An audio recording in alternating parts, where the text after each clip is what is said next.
Баршаңызға қайырлы күн, құрметті менің көрермендерім. Менің кулинарлық каналыма хош келдіңіздер. Бүгін біз сіздермен қайнатпай, өзінде витаминдерін сақтап қалатын ең пайдалы инжирден тосап жасайтын боламыз. Осы каналға тіркеліп, және де видеоны соңына дейін қараңыздар. Ең алдымен інжірді тазалап майлықпен сүртіп шығамыз. Одан кейін інжірді өзіңіз қалағандай етіп турасаңыз болады. Мендегі інжірдің сорты ірі болғандықтан мен осындай бөлшектерге турап шығатын боламын. Ал егер сізге тураған өте ұзақ уақыт алады десеңіз, ет тартқыштан өткізсеңіз де болады. Інжірдің басындағы бөлігін міндетті түрде кесіп алып тастаймыз. Бізге ол мүлде қажет емес, ол қатты болады. Және де інжірдің кейбір адамдар қабығын ашып алып тастап жатады. Мен қабығы пайдалы деп ойлаймын. Сол себептен қабығымен қоса тураймын. Және де егер тосапты ет тартқыштан немесе блендермен өткізетін болсаңыз, сіздің тосаптың түсі осындай әдемі болмай қалуы мүмкін.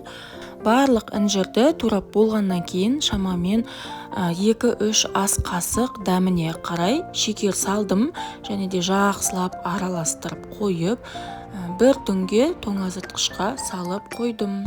Сонда біздің інжірдің өзінің шырыны шығып, табиғи сөлі шығып, әдемі болып тұрады. Содан кейін ғана біз тоңазытқышқа салып сақтасақ болады. Інжір жемісі сүйікті пайғамбарымыздың Мұхаммед саллаллаху алейхи вассалам сүйікті жемістерінің бірі болған, сүйіп жеген, және де бұл жемісте дәрумендер өте көп, өте пайдалы деп айтсам болады. Және де бұл жеміс тек қана тамыз айында піседі, және бұл жемістің сорты өте көп. Мендегі інжірдің сорты ірілеу болып шықты. Бұл жемістің майда түрі де көптеп кездеседі. Қыс уақытысында немесе қонақ келгенде осы тосапты қойсаңыз таң қалатынына сенімдімін. Бұл видеода біздің інжірдің бір түн бойы тоңазытқышта тұрғаннан кейінгі қалпы. Қарасаңыздар, шырыны шығып, сондай сөлі шығып, әдемі қалыпқа енген. Енді бұны тағы да жақсылап араластырып болғаннан кейін арнайы мұздатқышта сақтауға болатын ыдысқа салып қоятын боламыз. Мысалы зип пакетке немесе осындай пластик ыдысқа салып мұздатқышта сақтасаңыз болады.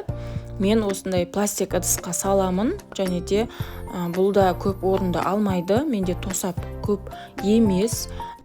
Осы видео сізге пайдалы болған болса, каналға тіркеліп, лайк басып, және де інжір туралы сұрақтарыңыз болса, комментарий бөліміне қойып кетсеңіз болады. Келесі кездескенше, хош сау болыңыздар.